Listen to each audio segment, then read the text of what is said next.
falar sobre marcadores da função hormonal, abordando o que é o hormônio, os principais e as funções, características da atividade hormonal, mecanismos e ações marcadores hormonais, com os apresentadores Emily, Caio e Eliane. Bom dia. A pauta de hoje será bem interessante, pois é um assunto difícil de ser encontrado em algumas plataformas. Inicialmente, vamos falar sobre o hormônio e suas principais funções. O hormônio é um mediador químico secretado por uma célula, geralmente a glandular, que possui ação endócrina, ou seja, é secretado na corrente sanguínea e atua em receptores localizados em células-alvo distantes do seu local de secreção, regulando funções metabólicas e tróficas. Agora iremos falar um pouco sobre os principais hormônios e as suas funções, sendo os principais hormônios cortisol, insulina, glucagon, progesterona, testosterona e estrogênio. E eu vou falar um pouco sobre a testosterona e o estrogênio. Agora falando sobre o estrogênio, que é um hormônio produzido pelos ovários femininos e está responsável pelo desenvolvimento das características sexuais nas mulheres, o crescimento dos seios e pelos pubianos e dentre outros. A produção desse hormônio pelo organismo varia de acordo com a idade da mulher. Por exemplo, na puberdade, o estrogênio ele desempenha uma importante função no ciclo menstrual. Durante a gestação, sua produção é aumentada para preparar o corpo da mulher para o parto. Tem como valores de referência nos homens 20 a 80 miligramas decilitros e nas mulheres 60 a 400 pgdl. A testosterona é um hormônio produzido nos testículos e é responsável pelo desenvolvimento das características masculinas. Os níveis de testosterona diminuem com o passar dos anos. Ela atua no desenvolvimento da bolsa escrotal, no crescimento da barba, no engrossamento da voz, crescimento dos músculos, dentre outros. E tem como valores de referência em homens 270 a 1070 nanogramas decilitros e em mulheres 15 a 70 nanogramas decilitros. Tanto a testosterona quanto o estrogênio são hormônios sexuais, um masculino e outro feminino, trazendo características como o crescimento das mamas, dos quadris e dos pelos pubianos, bem como a diferença no tom de voz e ser responsável pela formação do endométrio durante o ciclo menstrual. Já o hormônio masculino traz uma característica nas quais foi dita como o desenvolvimento da bolsa escrotal, o crescimento da barba, engrossamento da voz e crescimento dos músculos. Perfeita a colocação de vocês.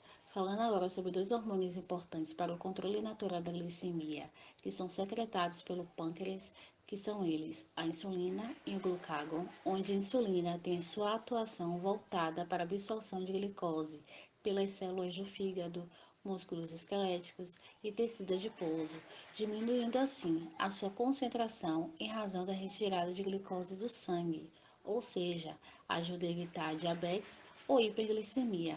Com atividade estimulante oposta, o glucagon faz aumentar o teor de glicose na corrente sanguínea a partir da quebra do glicogênio, pois é a partir da ação exercida pelo glucagon que é evitada a hipoglicemia, onde a insulina tem como valores normais de 0,35 unidades internacionais e o glucagon os valores normais são de 20 a 100 pg/ml. Exato, colega. O termo glicemia, que se refere justamente à concentração de glicose na corrente sanguínea, está fortemente relacionado a estes dois hormônios. Foi comentado sobre um dos hormônios femininos, o estrogênio. Porém, também a progesterona, que é um hormônio feminino produzido no corpo lúteo, tem como função promover a manutenção das células de revestimento uterino e na produção de leite na glândula mamária. Em outras palavras, é responsável pela preparação do útero e das mamas, bem como a inibição das contrações uterinas a fim de assegurar o desenvolvimento do feto. E a progesterona tem como valor de referência em homens menos de 1 nanograma por milímetro e em pré-puerpéres 0,1 a 0,3 nanograma por milímetro. Isso mesmo, Caio. A progesterona é essencial para a mulher, pois tem uma relação com a menstruação, com a fecundação, com o transporte e implantação do óvulo fertilizado.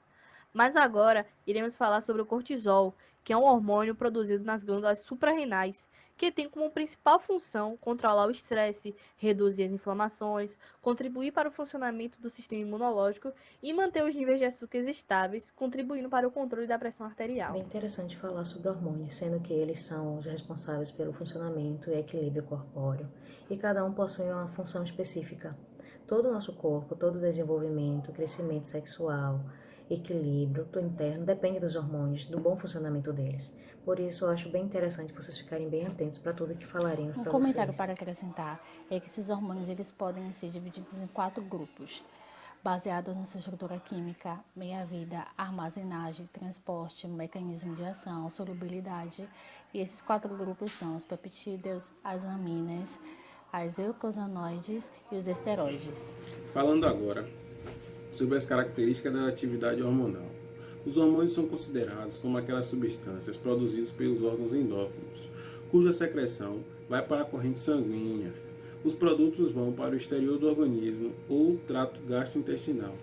São reconhecidos também como hormônios as substâncias produzidas pelos neurônios, como é o caso da vasosupressina e da ocitocina, secretadas pelo nervo supraóptico e paraventricular do hipotálamo. Também são considerados como hormônios algumas substâncias presentes em zonas do cérebro com funções de neurotransmissores, como os hormônios liberados do hipotálamo e alguns hormônios da pituitária. Outros hormônios são sintetizados por células disseminadas em determinados tecidos e não por órgãos endócrinos definidos.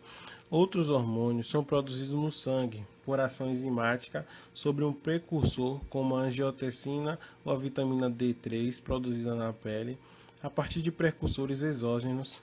A secreção hormonal pode obedecer a estímulos, estabelecendo ciclos ou ritmos de vários tipos, tais como ritmo circadiano, ultradiano e circadilunar. Alguns hormônios não entram na circulação sanguínea, mas podem ir até a célula-alvo por difusão passiva, como algumas prostaglandinas. Os hormônios esteroides e os tireoidianos são transportados pelo sangue mediante proteínas específicas, e isso limita sua difusão através dos hormônios, mas os protege da degradação enzimática. Os hormônios devem estar na forma livre para poder entrar nas células-alvos, tendo um equilíbrio na forma livre e forma Complementando sobre as características da atividade hormonal. Os mecanismos que estão controlando a secreção do hormônio, eles estão basicamente centralizados na regulação do tipo feedback. Podem ser simples, os quais eles estão relacionados a um equilíbrio homeostático metabólico, eletrolítico e fluidos biológicos. Um exemplo disso seria a manutenção de níveis plasmáticos de cálcio e glicose no sangue. Uma queda de cálcio leva à produção de PTH, que é um paratoma, tá? pela paratireoide, que logo é um feedback negativo. Agora, com o aumento de glicose no sangue, leva ao aumento da produção de insulina pelas ilhotas pancreáticas, que seria um feedback positivo. Existe um mecanismo de feedback, que é muito mais complexo, e podem ser de alça longa, que são os mecanismos negativos, que são predominantemente negativos, e são responsáveis pela excreção dos órgãos efetores, dos hormônios dos órgãos efetores, que são os esteroides sexuais e tireoidianos e os glicocorticoides. E eles têm efeito negativo sobre os hormônios tróficos hipofisários, que são LH, FSH, ACTH, TSH, e os hormônios hipotalâmicos, que são o GNRH, o CRH e o TRH.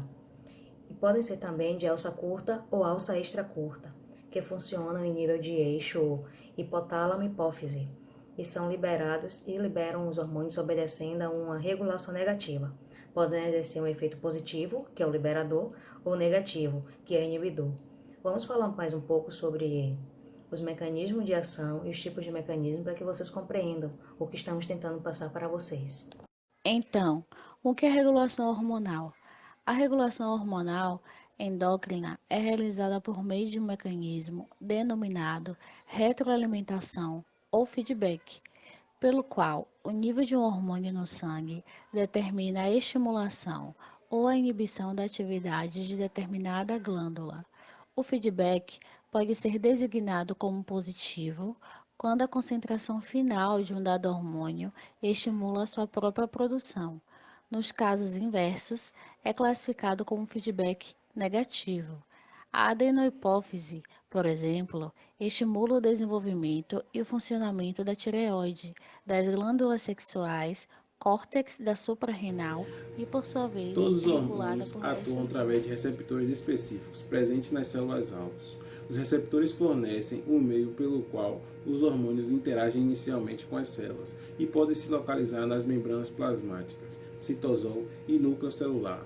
São proteínas às quais os hormônios correspondem com alta especificidade e afinidade, provocam mudanças conformacionais que desencadeiam reações modificadoras do metabolismo da célula-alvo, constituindo a resposta celular. Em relação aos receptores, eles não são componentes fixos, podendo variar o número de receptores para cada tipo de célula, logo isso variar a cada grau de resposta. A união do hormônio receptor é uma ligação forte, porém não é covalente, e é equivalente a um fator alostérico, com enzima que o regula. O sítio de ação é esteroespecífico, onde somente se unem os hormônios correspondentes ou moléculas similares. As estruturas análogas, denominadas agonistas, se unem aos receptores, ocasionando o mesmo efeito que o hormônio. Já as estruturas opostas, chamadas de antagonistas, são essas estruturas que bloqueiam os receptores. Com esse bloqueio, logo, não vai ter efeito hormonal. Sobre os mecanismos, é importante lembrar que existem dois tipos de mecanismo de ação hormonal.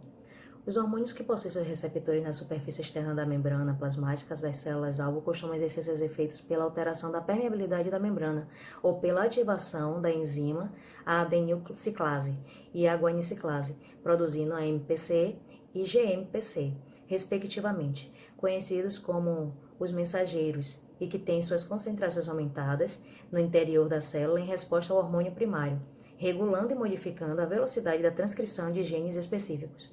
Os hormônios desse grupo são transportados de forma livre pela corrente circulatória, sendo um mecanismo de ação muito mais rápido, causando modificações metabólicas. O tempo de ação desses hormônios é de minutos ou segundos. Os peptídeos e as catecolaminas utilizam muito esse método. Tem também os hormônios que podem atravessar a membrana plasmática das células-alvo. Tem os seus receptores localizados no núcleo celular. Os hormônios devem atravessar a membrana plasmática e citosol até chegar ao núcleo. A interação hormônio-receptor altera diretamente a transcrição de genes específicos, o que requer tempo para a síntese de RNA no núcleo e a subsequente síntese de proteínas nos ribossomos.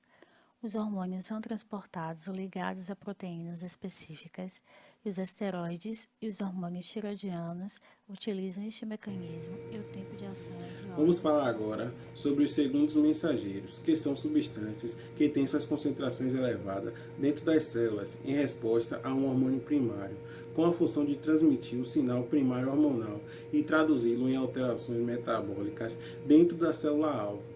Como exemplo de segundos mensageiros, temos o monofosfato cíclico de adenosina, o monofosfato cíclico de guanosina, células cálcio, proteínas quinases, derivado de fosfatidil-inositol e ação hormonal mediadora por receptores nucleares. Qual o papel da enfermagem nos exames laboratoriais? O papel principal da enfermagem é sempre voltado ao cuidado com o paciente, pois o profissional sabe que é essencial executar sua tarefa corretamente para evitar danos ao paciente. Com isso, quais são os tipos de exames laboratoriais? Existem diversos tipos de avaliação laboratorial, que são desde a caracterização sanguínea completa até detecção de substâncias em pequenas quantidades. O médico solicitará o exame de acordo com a condição clínica de cada paciente. O exame com maior demanda é o de dosagem de hormônio para identificar distúrbios mais recorrentes. Para que todo o processo seja realizado com segurança ao paciente e eficiência comprovada, é preciso atentar a todos os fatores que podem interferir nas etapas dos exames laboratoriais. Desta forma, o enfermeiro é o profissional crucial para supervisionar e detectar pontos possíveis de erros. Pronto, pessoal, para encerrar a pauta de hoje, eu vou deixar para vocês uma entrevista com a doutora, uma endocrinologista, que vai falar um pouco mais para vocês sobre os hormônios e as suas funções. Olá, tudo bom? Meu nome é Juliana Gabriel, eu sou médica endocrinologista e o vídeo que a gente vai gravar hoje, na verdade, é para falar um pouco sobre a minha especialidade, a endocrinologia. Endocrinologia é a especialidade que lida com hormônios. E antes de falar do papel do endocrinologista, eu vou explicar para vocês um pouquinho o que é o hormônio. Na verdade, o nosso corpo ele precisa funcionar e ele precisa exercer suas funções. Então a gente tem o tempo inteiro funções acontecendo no nosso corpo, da respiração, do batimento do coração, do pensamento, da digestão. E para cada função do nosso corpo, a gente precisa ter uma regulação. Ou seja, precisam existir substâncias que atuem como mensageiros para que no momento em que a gente precisa aumentar uma função, a gente consiga, e quando a gente precisa voltar ela para o estado normal, a gente também consiga. Então, na verdade, os hormônios eles atuam dessa maneira, eles atuam como mensageiros regulando as funções do corpo. Então, o que acontece? Toda vez que a gente precisa, no caso, aumentar ou diminuir uma função, existe sempre um hormônio que faz com que essa função se acelere ou aumente e o outro que faz com que ela desacelere ou diminua. E se existem tantos hormônios diferentes, regulando tantas funções diferentes, por que se chamam todos hormônios? Porque, na verdade, eles são produzidos em um lugar só do corpo, ou seja, nas glândulas endócrinas, e eles atuam à distância através do sangue nos seus órgãos-alvo, regulando essas funções. Um exemplo que eu gosto muito de dar é o exemplo do batimento do coração, a frequência cardíaca. A gente tem momentos da vida em que precisa que essa frequência aumente, por exemplo, quando a gente está fazendo um exercício, dando uma corrida. Então a gente tem alguns hormônios que fazem aumentar o ritmo de batida do coração, ou seja, a frequência cardíaca. Só que no momento que a gente volta para o repouso, essa frequência tem que voltar para o normal. Então a gente tem um outro grupo de hormônios que regula esse batimento para baixo. E assim é que o nosso corpo funciona. Na verdade, esses mensageiros, eles atuam em diversas áreas e para isso a gente tem muitas glândulas endócrinas no corpo. Sempre que uma glândula está deficiente, ou seja, ela não consegue produzir os hormônios necessários, você pode entrar num estado de doença. E o excesso também. Tanto vindo de um excesso de produção pelo próprio corpo, ou às vezes um excesso que vem de fora, como por exemplo o uso de alguns medicamentos, injeções, não é verdade? E aí o nosso corpo, que precisa sempre estar em equilíbrio, acaba entrando em desequilíbrio. E por isso a gente precisa identificar, diagnosticar e fazer esse tratamento corretamente. Quando as pessoas falam em repor hormônio, reposição hormonal, muitas pessoas associam com a reposição hormonal da menopausa. Mas, na verdade, qualquer hormônio que esteja faltando que você precise repor é uma reposição hormonal. Um exemplo que eu gosto de dar é o exemplo do diabetes. Quando o diabético chega num estágio em que ele não produz mais a insulina e você precisa repor a insulina do corpo, na verdade você está fazendo uma reposição hormonal. Assim também vale para a tireoide ou para a própria menopausa. Por isso é importante que você se você sente algum problema relacionado aos hormônios, se você tem alguma queixa, você procure um médico endocrinologista para fazer uma avaliação e um diagnóstico adequado e perceber qual que é o melhor tratamento para você, para o seu caso. Muito obrigada, espero que vocês tenham gostado. Está se encerrando mais uma pauta aqui no Globo News. Espero vocês aqui no mesmo horário amanhã e nesse mesmo canal. Tchau!